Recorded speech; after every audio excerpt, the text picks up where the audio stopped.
Hey, everybody. I'm so excited to talk with you today about how to lower cholesterol naturally.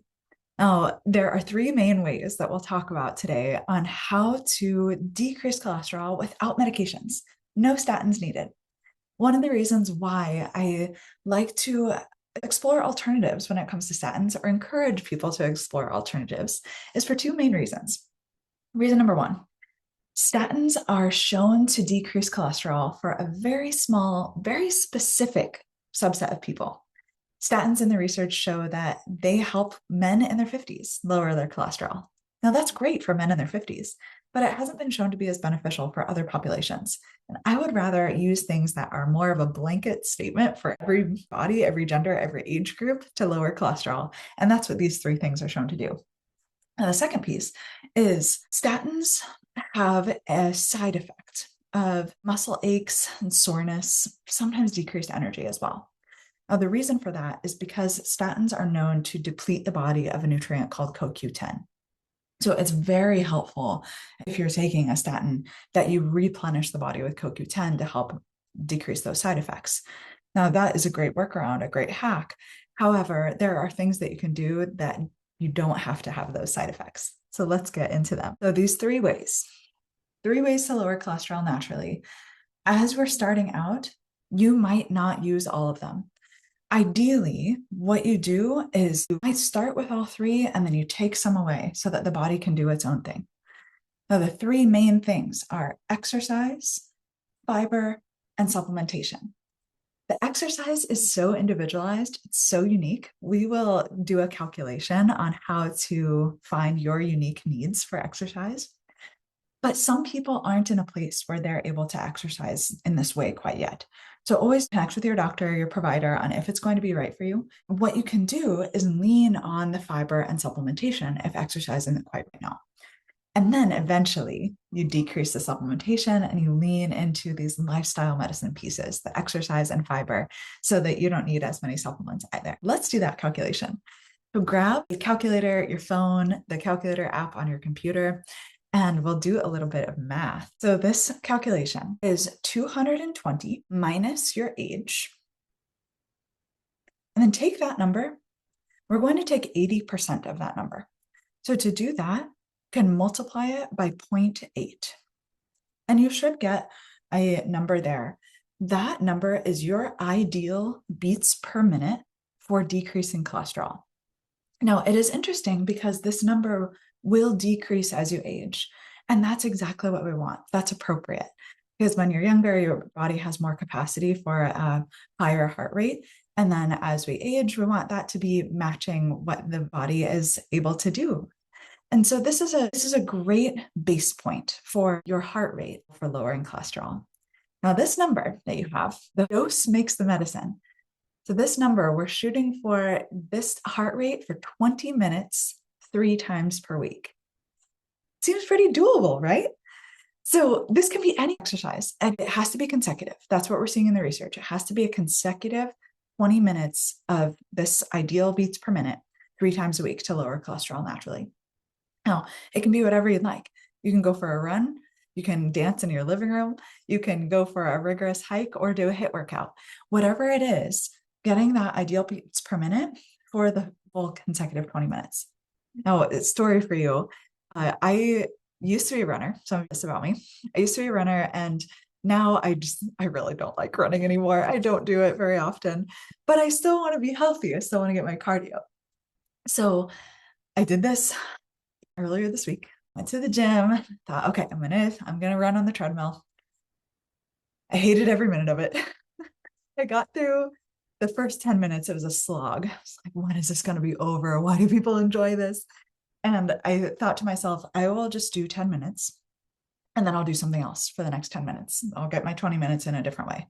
But I did the 10 minutes and then I thought, well, maybe I'll do a lateral shuffle for 1 minute. So I did that and then switched sides, did another minute on the other side. By the time that was done with the transition, I only had 7.5 minutes left. I can do anything for 7.5 minutes. You can too. So it can be any exercise that brings you joy or brings you agony, but 20 minutes 3 times a week is the dose that makes the medicine for helping with cholesterol lowering. Now, for those of you that aren't able to do that exercise form right now, there are other options. So when we're talking about the other two pillars, we've got the exercise piece, and then fiber is the next piece. Now, 50 grams of fiber per day is what I recommend. This is a lot compared to a standard American diet. And the American Heart Association actually only recommends 30 grams per day. 30 grams per day is good, but 50 grams per day is really that dose that helps with the cholesterol lowering. It helps with other body processes. It's great for digestion. It's good for regulating hormones. It has so much juice, this 50 grams of fiber. Now, again, caveat, if you're having digestive issues, 50 grams of fiber is going to feel like a lot.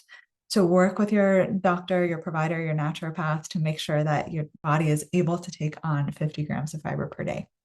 But that's the goal. And it can be through food. It can be through supplementation, like taking a fiber supplement.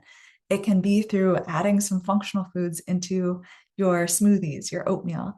I love ground flaxseed. That's a great way to get in 50 grams of fiber in addition to your veggies and your whole grains, because the ground flaxseed has this additional benefit of helping to regulate the reproductive hormones more naturally as well. So good to feed two birds with one seed. Now, the third piece is supplementation.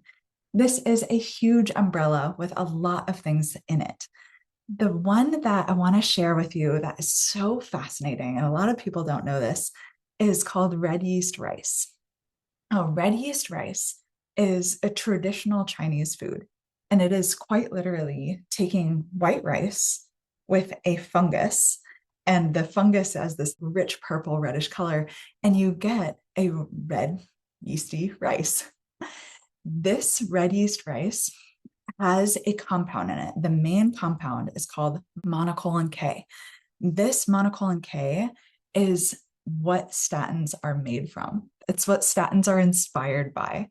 So a lot of medications, if you start to look at the science behind them and where they were discovered, how they were brought into the pharmaceutical world, they are almost always related to something in nature. Red yeast rice is a prime example of that.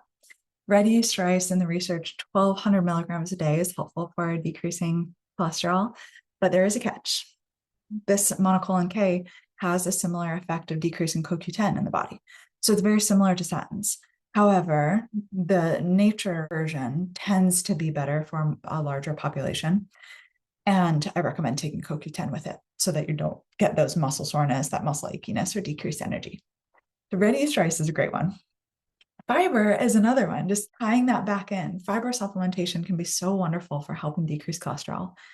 And then there's two others that, depending on where you're at in your life, these could be wonderful support too. Bergamot is something that I've seen be really helpful for people in postmenopause. It has this benefit of anti-inflammatory properties. It's helpful for cholesterol, and it's made from citrus. So it's very potent in its brightness and anti-inflammatory antioxidants too. And then the last one, and again, there are many, there are more than what we're talking about today. But for the sake of brevity and hitting the salient points, the ones that work really well, berberine is another one. Berberine helps to decrease cholesterol, and it also helps decrease blood sugar. I've actually seen it work better for blood sugar than I have for cholesterol, but they both work on the seat of the liver. So berberine helps by supporting the liver, and it helps with the body's processes of getting rid of excess things that it's not needing. So berberine can be helpful for lowering blood sugar and lowering cholesterol at the same time. So I hope this is helpful. I'm curious to hear what you've tried, if you've tried coming off of statins, or if you've tried some of these natural things and what's worked for you. And if you have questions, as always, let me know.